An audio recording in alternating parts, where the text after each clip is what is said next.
अस्सलाम वालेकुम व्यूअर्स, आप देख रहे हैं आदिल जिलानी के साथ ये अहम प्रोग्राम। व्यूअर्स, पाकिस्तान के नए वज़ीर ख़जाना इसहाक डार साहब ने हल्फ उठा लिया है और अब वो फुल फ्लेज पाकिस्तान के फेडरल फाइनेंस मिनिस्टर हैं। सो आते ही उन्होंने डॉलर को कंट्रोल करने की बात की है, उन्होंने महंगाई को कंट्रोल करने की बात की है और पाकिस्तान को इस माशी भंवर से निकालने की बात की है। सो व्यूअर्स, आज के इस प्रोग्राम में हम बात ये करेंगे कि इसहाक डार साहब ने जो इंदिया दिया है, जो सिग्नल दिया है कि वो इंटरवेंशन करेंगे मौजूदा माशी निज़ाम के अंदर, जहां हम IMF के एक टफ प्रोग्राम को फॉलो कर रहे हैं, उसके अंदर रहते हुए इसहाक डार साहब मार्केट में इंटरवेंशन कर सकते हैं यानी।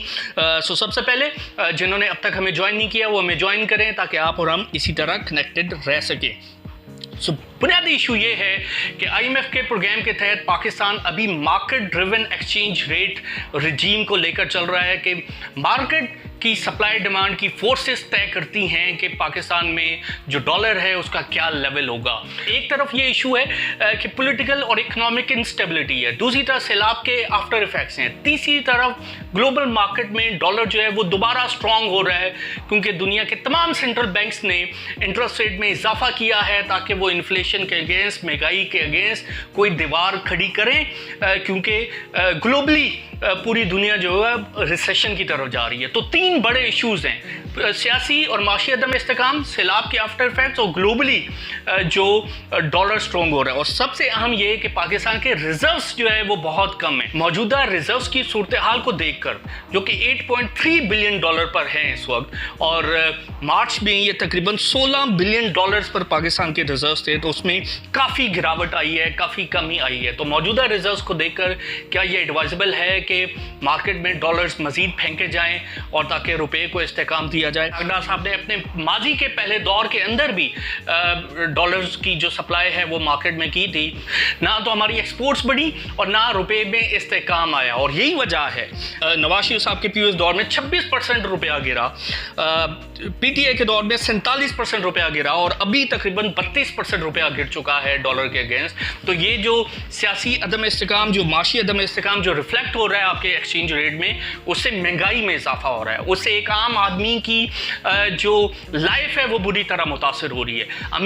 अमीर बंदा जो है वो अब इस महंगाई की लपेट में आ चुका है और आने वाले दिनों में इसमें मजीद इजाफा हो सकता है। तो पॉइंट ये है कि क्या डॉलर्स को मार्केट में मजीद जो है वो फेंक कर हम रुपया रोक सकते हैं, यानी इस पर हम खास तौर पर बात करते हैं। तो व्यूअर्स, पॉइंट ये है कि गवर्नमेंट के पास अभी ऑप्शन क्या है? गवर्नमेंट के पास अभी दो ऑप्शन है, या तो वो स्पेकुलेटर्स के अगेंस्ट जो है वो सख्त इकदाम करे और जो डॉलर के अंदर, डॉलर मार्केट के अंदर जो स्पेकुलेशन कर रहे हैं उसको कंट्रोल करे। तो एक तो ऑप्शन ये है, और जो कि वो उसको एग्रेसिवली कर सकते हैं और करना भी चाहिए, ताकि ये जो नाजायज़ मुनाफाखोरी कर रहे हैं डॉलर मार्केट में, डॉलर को बढ़ाकर और पाकिस्तान को मजीद माशी क्राइसिस से दो चार कर रहे हैं, तो उसको रोका जाए और उनके खिलाफ जो है वो सख्त कानूनी कार्रवाई की जाए। तो गवर्नमेंट के पास एक तो ये ऑप्शन है और उसको इफेक्टिवली एक्सरसाइज भी करना चाहिए। तो दूसरा ऑप्शन ये है कि वो LCs को खोले ताकि मार्केट में हमवारी आए, लेकिन उसमें इशू ये है कि अगर आप LCs खोलते हैं तो डॉलर दोबारा शूट अप कर जाता है। तो इफेक्टिवली गवर्नमेंट को ये भी देखना पड़ेगा कि वो LCs को यहाँ पर खोल सकती है या नहीं, क्योंकि आपके पास रिजर्व कवर नहीं है। तो इंपॉर्टेंट इशू यही है कि रिजर्व जो है वो कम है। फिर ये भी इशू है कि इंटरनेशनल मार्केट में वज़ीर आज़म पाकिस्तान ने इस हवाले से अपील की कि पाकिस्तान के जो कर्जे हैं उनको माफ़ किया जाए, और रिजल्टेंटली दुनिया को और दुनिया के ग्लोबल इन्वेस्टर्स को अब ये नज़र आ रहा है कि पाकिस्तान जो है वो अपनी एक्सटर्नल पेमेंट्स नहीं कर पा रहा, या उसका तासुर ये क्रिएट हो गया है। तो पॉइंट ये है कि ये क्राइसिस जो है वो मज़ीद डीप रूटेड हो रहा है। तो एक तरफ जो है ये कॉन्फिडेंस जो है वो मार्केट को देना है। तो इशू ये है कि इसहाक डार साहब ने जो स्पेकुलेटर्स को टारगेट करने की बात की है, ये बिल्कुल दुरुस्त बात है और ये करना भी चाहिए, लेकिन फिलहाल अवेलेबल ऑप्शन गवर्नमेंट के पास यही है कि स्पेकुलेटर्स के अगेंस्ट एक्शन ले, क्योंकि अगर आप रिजर्व्स का इस्तेमाल करते हैं जैसा कि इससे पहले आपने किया, तो उससे रिजर्व्स गिरेंगे और रिजर्व जब गिरेंगे तो दोबारा रुपए पे प्रेशर आएगा और रुपए पे प्रेशर होगा, मजीद महंगाई होगी और पाकिस्तान का एक आम शहरी जो है वो बुरी तरह पिसेगा। आप आपकी महंगाई में इजाफा होगा, आपकी इंपोर्ट्स में इजाफा होगा, आपके जो एक्सटर्नल डेट पेमेंट्स हैं वो भी मजीद बढ़ जाएंगी। तो ये बिल्कुल भी एडवाइजेबल नहीं है। और फिर उससे अहम बात ये कि पाकिस्तान एक IMF के प्रोग्राम में इस वक्त जो है वो अपनी इकॉनमी को पुश कर रहा है कि किसी तरह IMF के टफ प्रोग्राम को हम मुकम्मल कर सकें और इस माशी गर्दाब से, इस माशी भंवर से हम निकल सकें। लेकिन उसके लिए ज़रूरी है कि हम पॉलिटिकल स्टेबिलिटी लाएं। तो एक तरफ पॉलिटिकल स्टेबिलिटी नहीं है, दूसरी तरफ रिजर्व कवर कमज़ोर होने की वजह से आपके रुपए में भी इस्तेकाम नहीं आ रहा। और अगर आप ऐसे सिनेरियो में रिजर्व्स का इस्तेमाल करते हैं तो आपका रुपया मजीद कमज़ोर हो सकता है, अनसर्टेनिटी मजीद बढ़ सकती है। इंटरनेशनल इन्वेस्टर वैसे ही आपकी इकॉनमी पर जो है वो बेहतर तासुर नहीं रखता जब से आपने सैलाब के बाद से पूरी दुनिया से अपील की है कि आपके कर्ज़ों को माफ़ कर दिया जाए। तो पॉइंट ये है कि डॉलर मार्केट में इंटरवेंशन बिल्कुल भी एडवाइजेबल नहीं है। एक तो IMF आपको इजाज़त नहीं देगा और उसके लिए अगेन आपको कानून साजी करनी पड़ेगी। तो पॉइंट ये है कि इस वक्त ज़रूरी है कि हम अपनी एक्सपोर्ट्स को पुश करें, अपनी इंडस्ट्री को चलाएं, LCs के क्लोजर को ख़त्म करें, मार्केट को कॉन्फिडेंस दें, ये जो अनसर्टेनिटी है उसको एड्रेस करें ताकि जो डोमेस्टिक इन्वेस्टर है कम से कम उसका जो कॉन्फिडेंस है वो आपकी इकॉनमी पर बहाल हो।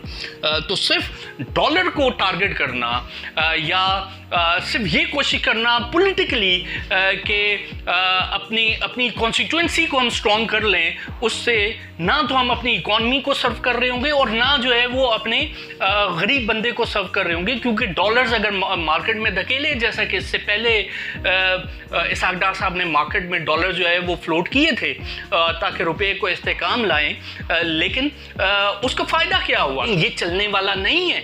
IMF के प्रोग्राम के तहत आप वैसे भी इसको नहीं चला सकते। और फिर उसके अंदर ये भी इशू है कि मॉनेटरी और फिस्कल कोऑर्डिनेशन बोर्ड ख़त्म हो चुका है नई कानून साजी के बाद। स्टेट बैंक अब ऑटोनमस इदारा है, तो स्टेट बैंक को आप वैसे ही डिक्टेट नहीं कर सकते, आप उससे कर्जे नहीं ले सकते, आपको सिर्फ कमर्शियल बैंकों से कर्जे लेना। तो बड़े लिमिटेड ऑप्शन है, आपको कानून साजी करनी पड़ेगी, आपको IMF को मनाना पड़ेगा। और अगर आपने कानून साजी कर भी ली तो IMF जो है वो आपको कैसे अलाउ कर सकता है मौजूदा माशी प्रोग्राम के तहत, स्टैंड बाय अरेंजमेंट के तहत। तो इट्स ए डिफिकल्ट प्रोपोजिशन। हुकूमत के पास बड़े लिमिटेड ऑप्शन है, वो ले दे के या तो अपनी इंपोर्ट्स घटा सकती है या स्पेकुलेटर्स के अगेंस्ट एक्शन ले सकती है। तो फिलहाल हमारी नज़र में, हमारी दानिश में ये मार्केट ड्रिवन एक्सचेंज रेट ही आपके सिस्टम की बेहतर तौर पर अक्कासी करता है। अगर आप इसको छेड़ेंगे तो उससे कॉन्फिडेंस मजीद मुतासर होगा, अनसर्टेनिटी मजीद होगी, क्योंकि रिजर्व्स आपके सिर्फ 8.3 अरब डॉलर के हैं। तो 8.3 बिलियन डॉलर रिजर्व्स के अंदर से आपने मजीद अगर रिजर्व्स मार्केट में फेंके तो ये रिजर्व मजीद गिरेंगे। आउटफ्लोज का प्रेशर वैसे ही है। इंटरनेशनल इन्वेस्टर आपके अगेंस्ट जो है वो बेहतर तासुर नहीं रखता। आपके जो फ्रेंडली कंट्रीज हैं उन्होंने आपकी कमिटमेंट्स पूरी नहीं की, तो बायलैटरल और मल्टीलैटरल जो इन्फ्लोज हैं वो भी टाइमली नहीं आ रहे। पाकिस्तान की इंपोर्ट्स अभी भी ज़्यादा हैं, सैलाब की तबाहकारियों के बाद मजीद इंपोर्ट्स बढ़ेंगी। तो ऐसे सिनेरियो में अगर हम ये इंटरवेंशन करेंगे मार्केट के अंदर तो पाकिस्तान में जो अनसर्टेनिटी है वो मज़ीद बढ़ेगी और अदम इस्तेकाम मज़ीद पैदा होगा। तो ज़रूरत इस अमर की है कि इंडस्ट्री को सपोर्ट किया जाए, पाकिस्तान की इकॉनमी को सपोर्ट किया जाए, बिजनेस फ्रेंडली पॉलिसीज़ लाई जाएं। और जब से इसहाक डार साहब ने ये कहा कि वो इंटरेस्ट रेट घटाएंगे, मौजूदा सिनेरियो के अंदर इंटरेस्ट रेट घटाने तो चाहिए, लेकिन क्या प्रैक्टिकली आप ये कर भी सकते हैं? ये डूएबल है? व्हाट आई फील कि ये प्रैक्टिकल नहीं है, क्योंकि आपका एक्सटर्नल अकाउंट पर प्रेशर है, आपके एक्सचेंज रेट पर प्रेशर है, महंगाई मुसलसल बढ़ रही है, जो टी बिल यील्ड है 3 माह की वो 16% पर है और मार्केट एंटिसिपेट कर रही है कि आगे आने वाले दिनों में इंटरेस्ट रेट बढ़ सकते हैं। तो ऐसे सिनेरियो में आप इंटरेस्ट रेट कैसे घटा सकते हैं? तो पॉइंट ये है कि फ़िलहाल ये जो सियासी नामवारी है, ये जो गैर यकीनी की कैफियत है, इससे अगर हम निकलेंगे तभी जाकर जो है वो पाकिस्तान की इकॉनमी भी चलेगी, महंगाई में भी कुछ रोकथाम हमें देखने को नज़र आ सकती है और डॉलर में भी इस्तेकाम आ सकता है। तो पॉइंट ये है कि बगैर पॉलिटिकल अनसर्टेनिटी के ख़त्म किए और इन्वेस्टर के कॉन्फिडेंस की बहाली के आप जो है वो सिस्टम को यहाँ से आगे नहीं चला सकते। तो ये जो ऑप्शन है ये ऑप्शन एक्सरसाइज करना ये बिल्कुल भी मुनासिब नहीं है। It will be a recipe for another disaster, और जिसकी वजह से मज़ीद जो है वो क्राइसिस जन्म ले सकता है। तो ज़रूरत इस अमर की है कि हमें अपने फ्रेंडली कंट्रीज़ के साथ जो कमिटमेंट्स हैं उनके हवाले से हमें पुश करना पड़ेगा उन्हें कि वो रिजर्व जो हैं वो हमारे बढ़ाने के लिए अपनी कमिटमेंट्स जो है वो पूरी करें। तो हमारे पास अवेलेबल ऑप्शन बड़े लिमिटेड हैं। कानून साजी करें, और अगर कर भी लें तो IMF नहीं मानता, और अगर IMF मान ले और आप ये दोनों काम कर लें तो उसके बावजूद आप डॉलर को इस्तेकाम नहीं दे सकते क्योंकि आपके पास रिजर्व्स कम है।